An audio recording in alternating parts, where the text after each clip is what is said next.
वाडकर बंधू जे आहेत ते वर्षानुवर्ष विसर्जन करत होते आणि आता ते करत नाही, कारण गुजरातचा तराफा आल्यामुळे लालबागच्या राजांनी हा कॉन्टॅक्ट त्यांना दिलेला आहे.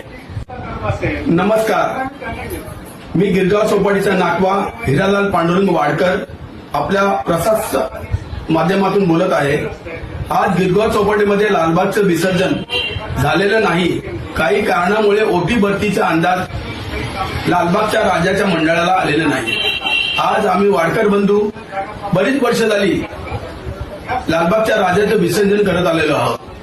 आज काही कारणामुळे विसर्जन लवकर झालेलं नाही आणि वाडकर बंधू जे आहेत ते वर्षानुवर्ष विसर्जन करत होते आणि आता ते करत नाही, कारण गुजरातचा तराफा आल्यामुळे लालबागच्या राजांनी हा कॉन्टॅक्ट त्यांना दिलेला आहे. त्याच्या पुढे लालबागच्या राजांनी त्यांच्या मंडळाने विसर्जनाची काळजीपूर्वक घ्यायला हवी.